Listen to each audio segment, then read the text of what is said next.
गुजरात की जनता आज 61 राजनीतिक दलों के 833 उम्मीदवारों के भाग्य का फैसला ईवीएम में कैद करेगी। लोकतंत्र के इस महापर्व में अर्घ देने पीएम मोदी भी गुजरात पहुंच गए हैं।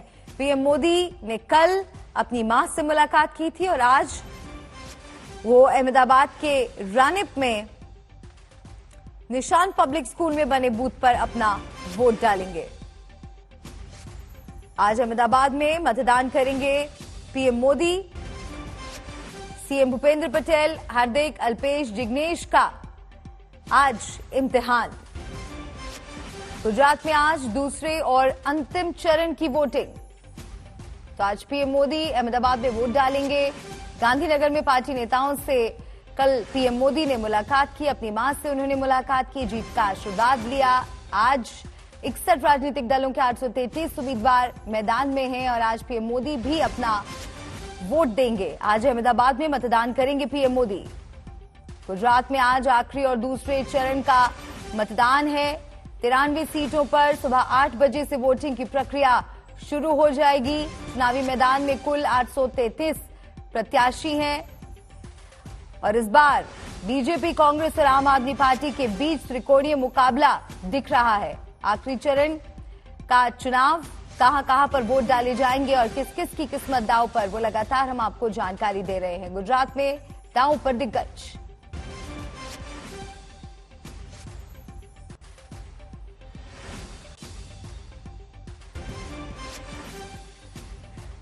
मेरे 3 सहयोगी मेरे साथ जुड़ गए हैं, हिमांशु मिश्रा, देवांकुर और गोपी घांगर। गोपी, सबसे पहले आपके पास आते हुए, क्योंकि आप इस वक्त रानिप में मौजूद हैं जहां पीएम मोदी आज सुबह वोट डालने वाले हैं।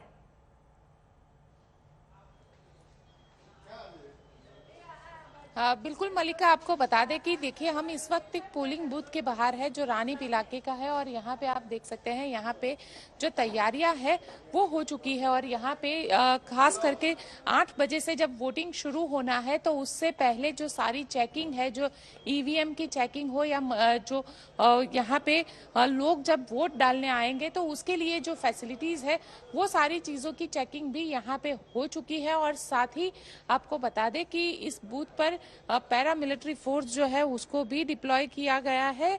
सुरक्षा के पुख्ता इंतजामात किए गए हैं। साथ ही एक आप देख सकते हैं कि जो ज्यादा से ज्यादा लोग मतदान करें उसके लिए लगातार जो इलेक्शन कमीशन है वो भी लोगों से अपील कर रहा है कि ज्यादा से ज्यादा लोग जो है वो यहाँ पे आए और मतदान करें। आप देख सकते हैं जो आखिरी तैयारियां है वो अब यहाँ पे चल रही है। 8 बजे से मतदान होना है और मतदान से पहले जो तैयारियां है वो खत्म होने को है और पूरी तरीके से ईवीएम की चेकिंग वगैरह यहाँ पे की जा रही है। और साथ ही प्रधानमंत्री नरेंद्र मोदी जो है वो भी वोट डालेंगे। करीब 8:30 बजे के आसपास प्रधानमंत्री नरेंद्र मोदी अपना वोट डालने के लिए पहुंचेंगे। इसके अलावा अगर आज वीआईपीज की बात की जाए तो गृह मंत्री अमित शाह भी अपना वोट डालेंगे। वो भी करीब 10:30 बजे के आसपास पहुंचेंगे अहमदाबाद के नारायणपुरा इलाके में। और आनंदीबेन पटेल जो कि उत्तर प्रदेश की राज्यपाल है वो भी अहमदाबाद में अपना वोट डालने के लिए पहुंचेंगे। इसके अलावा कई और जो लोग हैं बीजेपी के संगठन के जो लोग हैं वो भी यहाँ पे मतदान के लिए पहुंचेंगे। आप देख सकते हैं यहाँ पे जो लिखा हुआ है कि किस तरीके से आपको वोट डालना है उसकी एक पूरी जानकारी जो है वो भी इलेक्शन कमीशन के जरिए दी गई है। और लगातार लोगों से ये अपील की जा रही है कि लोग ज्यादा से ज्यादा मात्रा में पहुंचे और लोग वोट डालें, क्योंकि ये लोकशाही का पर्व है। और गुजरात में अगर देखें तो देखिए जो घमासान था, चुनावी घमासान था, वो भी लगातार यहाँ पे चल रहा था। और प्रधानमंत्री नरेंद्र मोदी ने कई सारी रैलियां की है, करीब 34 से ज्यादा रैलियां की थी। इसके अलावा अगर बात की जाए तो गृह मंत्री ने भी इतनी ही रैलियां लगातार वो यहाँ पे पिछले करीब 20 दिनों से वो कैंप यहाँ पे थे। और अगर बात की जाए तो सबसे आखिरी में प्रधानमंत्री नरेंद्र मोदी के जरिए जो अहमदाबाद में रोड शो किया गया, क्योंकि बहुत महत्वपूर्ण माना जा रहा है ये सेकेंड फेज सेंट्रल गुजरात और नॉर्थ गुजरात का, जहाँ कांग्रेस का नॉर्थ गुजरात की बात करें तो कांग्रेस का जहां पे दबदबा है तो वही सेंट्रल गुजरात जो है जहां बीजेपी का दबदबा है। तो लगातार यही कोशिश की जा रही है कि ज्यादा से ज्यादा सीट मिले के जो टारगेट है प्रधानमंत्री का, और खास करके प्रधानमंत्री ने अपने भाषण में भी कहा था कि भूपेंद्र को नरेंद्र से ज्यादा सीटें मिले, तो वो टारगेट किस तरीके से हासिल किया जाए उसका भी पूरा प्रयास इस चुनावी घमासान में किया गया जी। और गोपी बनी रही आप हमारे साथ। अब आपको मेहसाना लिए चलते हैं, देवंकुर वहां पर मौजूद है। इस बार चुनाव में मेहसाना सीट की अगर बात की जाए खूब चर्चा में रही है, क्योंकि पिछले चुनाव में भारतीय जनता पार्टी ने पूर्व मुख्यमंत्री को उतारा था, लेकिन इस बार उनकी जगह किसी और को चुना गया है। और हर बार यहां पर पिछले लगभग 30 सालों से बीजेपी ही जीतती आई है। इस बार के समीकरण किस तरह के दिख रहे हैं देवंकुर? गुड मॉर्निंग मलिका, गुड मॉर्निंग हमारे सभी व्यूअर्स को। मेहसाना का चुनाव जैसे आपने कहा कि बेहद रोचक हो चुका है, बिल्कुल सही बात है। 7 सीटें हैं मेहसाना की और बीजेपी का एक गढ़ रहा है। हालांकि उत्तरी गुजरात में माना जाता है कि कांग्रेस का गढ़ रहा है। जैसे गोपी ने भी कहा, साउथ और सेंट्रल गुजरात कांग्रेस का गढ़ नहीं माना जाता, बीजेपी का गढ़ माना जाता है। पर जो उत्तरी गुजरात है उसमें माना जाता है, ट्रेडिशनली स्पीकिंग पिछले 30-40 साल से बीजेपी जो है बेहद अच्छा परफॉर्म करती रही है। पर चूंकि नितिन पटेल को इस बार टिकट नहीं दी गई है, पूर्व उप मुख्यमंत्री हैं, तो जो ये 7 सीटें हैं मलिका, इन पर जो चुनाव है वो बेहद रोचक हो गया है। ये माना जा रहा है कि बीजेपी ने किसी भी प्रकार के अशांति को या डिसकंटेंट को दूर करने के लिए नितिन पटेल के ही जो करीबी लोग हैं, जो उनके एसोसिएट्स हैं, उनको टिकट दी है कम से कम 5 सीटों पर। जो ये दूसरा चरण है, इसमें यह भी माना जा रहा है मलिका कि ये निर्णायक साबित हो सकता है, क्योंकि 93 सीटें 182 में से इसी चरण में मतदान किया जाएगा। तो पहले चरण में आपने देखा कि जो पोलिंग हुई थी लगभग 5-6% कम हुई थी पिछली बार के मुकाबले। तो ये जो चरण है इसमें उम्मीद की जा रही है कि लोग ज्यादा उत्साह दिखाएंगे, बड़ी संख्या में बाहर निकलेंगे और जो पर्व है लोकतंत्र का उसमें बड़ी संख्या में हिस्सा लेंगे। और एक और कारण मलिका जो इस बार के चुनाव को बेहद रोचक बनाता है वो ये है कि इस बार द्विपक्षीय ना होकर त्रिकोणीय चुनाव होना है। आम आदमी पार्टी माना जा रहा है कि दोनों पार्टीज को अफेक्ट कर सकती है, उनके वोट शेयर को अफेक्ट कर सकती है, पर क्या वो बीजेपी को फायदा पहुंचाएगी, क्या वो कांग्रेस को नुकसान पहुंचाएगी, ये अभी फिलहाल जो नतीजा 8 तारीख को आएगा वो बताएगा। पर उससे पहले कई बड़े बड़े नाम हैं मेहसाना में, जैसे कि हार्दिक पटेल है, जिग्नेश मेवानी है, वडगांव की सीट है, विरमगम की सीट है, ये तमाम जो नाम है ये जो है ये फ्रे में है। और मेहसाना में नितिन पटेल की जगह मुकेश भाई पटेल को टिकट दी गई है बीजेपी के द्वारा, जो कि उन्हीं के एक बेहद करीबी एक तरह से प्रोटेजे माने जाते हैं। उनके साथ लंबा समय उन्होंने काम किया है और कोशिश ये की जा रही थी बीजेपी के द्वारा, नरेंद्र मोदी की भी रैली करवाई गई, अमित शाह का भी रोड शो करवाया गया मेहसाना में। अहमदाबाद से मुश्किल से 70 किलोमीटर दूर है और ये जो जगह है उत्तरी गुजरात, ये बेहद रोचक है। ये चुनाव के हिसाब से, समीकरणों के हिसाब से और क्या कुछ यहाँ पर रहेगा ये देखना बेहद रोचक रहेगा। एक आखिरी पॉइंट आपको मैं बता दूं मलिका, कांग्रेस की जो स्ट्रैटेजी रही है इस बार वो थोड़ी सी डिफरेंट रही है। इसकी बजाय कि वो सड़कों पर बड़ा बड़ा रोड शो करे, बड़ी बड़ी पब्लिक गैदरिंग्स करे, हालांकि उसने की है पर बड़ी लिमिटेड संख्या में, ज्यादा उनका door to door, person to person campaign रहा है। जबकि आम आदमी पार्टी की कोशिश रही है कि नुक्कड़ सभाएं करके, लोगों से मिलकर, अपना रात के समय ज्यादा प्रचार कर कर, प्रोजेक्टर्स लगाकर ये बताकर कि दिल्ली और पंजाब में हमने ये कुछ हासिल किया है। इस तरह से ये पार्टीज जो है लोगों को कन्विंस करने में जुटी हुई थी। मलिका, तो साबरमती अब आपको लिए चलते हैं, क्योंकि साबरमती विधानसभा सीट गुजरात के अहमदाबाद जिले में आती है और हिमांशु हमारे साथ वहां से जुड़े हुए हैं। हिमांशु, अगर 2017 की बात करें तो 2017 में साबरमती में कुल 67.99% वोट पड़े थे। क्या लग रहा है कि इस बार आंकड़ा इससे बढ़ेगा? किस तरह का उत्साह वहां पर वोटर्स के बीच आपने देखा? देखिए मलिका, मैं आपको बता दूं, चुनाव आयोग ने भी लोगों से अपील की है, खासकर शहरी क्षेत्रों में, कि लोग आए, वोट करें। जिस तरीके से पहले चरण के अंदर मतदान कम हुआ, उसको लेकर चुनाव आयोग की तरफ से ये अपील करना कि देखिए आप लोग बाहर आइए, वोट कीजिए, लोकतंत्र के इस पर्व में अपनी भागीदारी को निभाइए। इसको लेकर चुनाव आयोग तो काम कर ही रहा है। उसके अलावा सभी राजनीतिक दल इस कोशिश में हैं कि वो अपने अपने वोटर्स को बाहर लेके आएं और वोट कराएं, क्योंकि अगर पोलिंग कम होती है तो इससे हर राजनीतिक पार्टी को ये लगता है कि कहीं ना कहीं नुकसान उसको हो सकता है।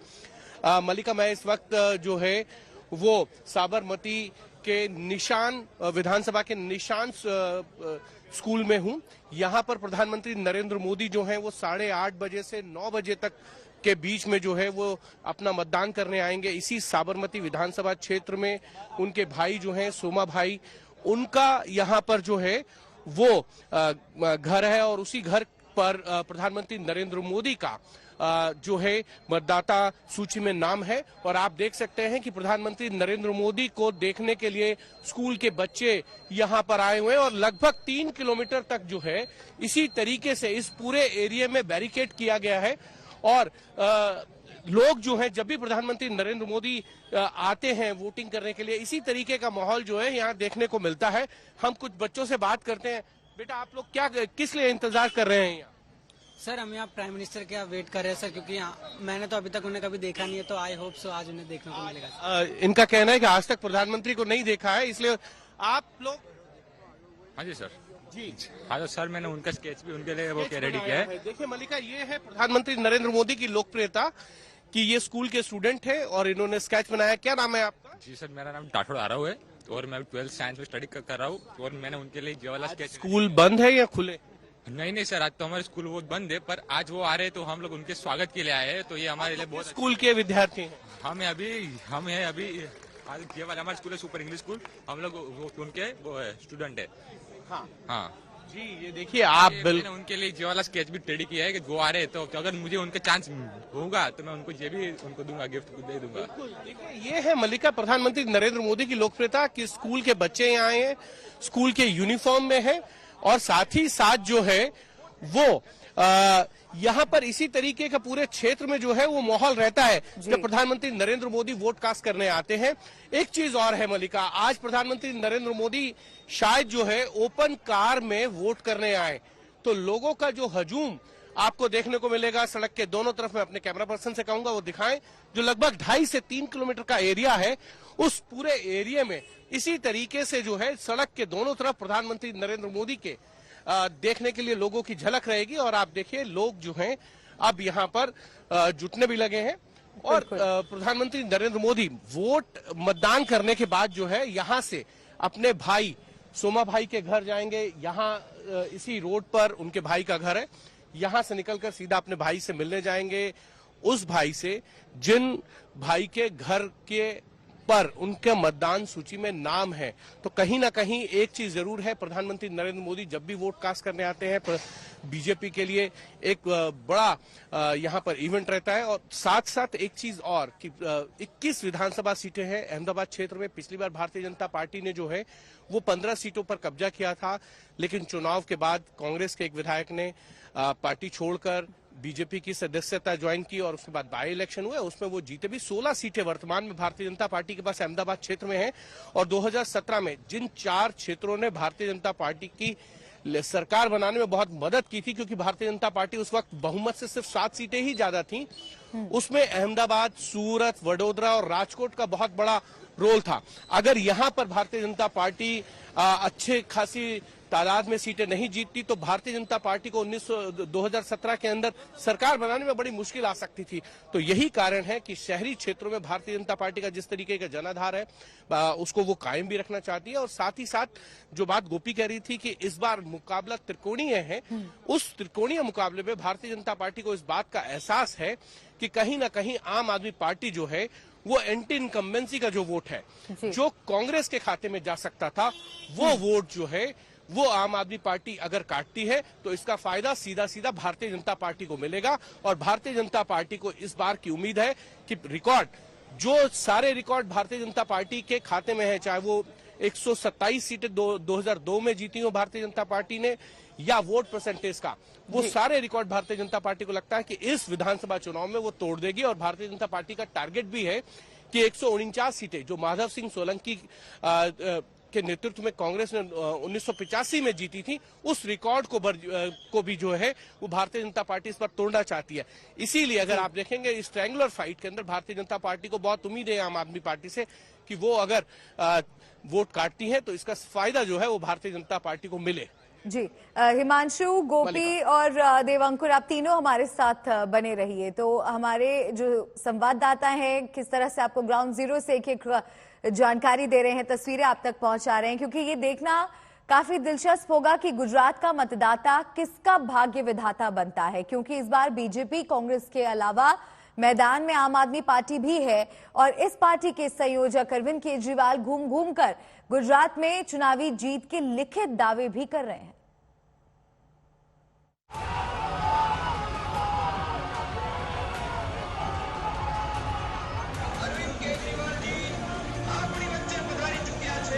गुजरात के सियासी रण में दूसरे दौर की लड़ाई है, जिसके बाद नतीजों का इंतजार होगा। नतीजों के बाद विजयी पक्ष का जयकार होगा। लेकिन सवाल यह है कि 93 सीटों पर होने वाले दूसरे चरण के मतदान में कौन दम दिखाएगा, किसका प्रचार, किसका वादा गुजरात की जनता के मन को भाएगा। बीजेपी को एक बार फिर से पीएम मोदी के चेहरे पर गुजरात चुनाव में जीत का भरोसा है। यही वजह है कि दूसरे चरण का प्रचार खत्म होने से पहले 2 दिन में पीएम मोदी ने लगातार 60 किलोमीटर का रोड शो किया। धुआंधार रैलियों से प्रदेश में फिर बीजेपी सरकार बनने का भरोसा दिया। भूतकाळना બધા રેકોર્ડ તોડીને ભારતીય જનતા પાર્ટી વિજયી બનવાની છે। ભાઈઓ બહેનો, જ્યાં જઈએ ત્યાં એક જ સ્વર સંભળાય, એક જ વાત સંભળાય, લોકોના મુખેથી એક જ વાત નીકળે છે, फिर एक बार। प्रधानमंत्री के अलावा गुजरात में बीजेपी ने तमाम दिग्गजों को प्रचार में उतारा, जिन्होंने जनसभाओं रैलियों में विरोधियों को ललकारा। क्या कांग्रेस अयोध्या में राम मंदिर का निर्माण कर पाती? आम आदमी पार्टी कर पाती? और कश्मीर से धारा 370 को क्या कांग्रेस से आम आदमी पार्टी हटा पाती? भाइयों बहनों, ये न सुरक्षा दे सकते हैं, न सम्मान दे सकते हैं, इनको क्यों चुनना है? उधर गुजरात में जोरदार प्रचार के बीच बयानों वाले प्रहार का शोर हुआ। इन हमलों के जरिए पीएम के अपमान वाला मुद्दा उठा। बीजेपी ने घेरा तो कांग्रेस ने इसका जवाब दिया। लोकतंत्र को बचाने के लिए और जो बाबा साहब अम्बेडकर ने इस देश की संविधान तैयार की, उसकी रक्षा करने के लिए कांग्रेस पार्टी की जरूरत है, बीजेपी की नहीं। उधर गुजरात चुनाव में उतरी आम आदमी पार्टी भी दूसरे चरण से काफी उम्मीदें जता रही है। प्रचार के दम पर प्रदेश में बदलाव का भरोसा जता रही है। भारतीय जनता पार्टी का वोटर बहुत बड़ी संख्या में, बहुत बड़ी तादाद में आम आदमी पार्टी को वोट देने जा रहा है।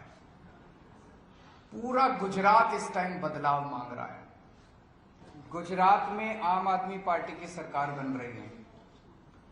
ये आज आप नोट कर लीजिए, ये भविष्यवाणी भी नोट कर लीजिए और ये भविष्यवाणी सही होगी। तमाम दावों, वादों, नारों और बयानों के बीच अब गुजरात की जनता दूसरे चरण की वोटिंग करेगी। 8 दिसंबर को साफ होगा कि गुजरात में किसकी किस्मत चमकेगी। अहमदाबाद से गोपी घांघर के साथ आज तक ब्यूरो।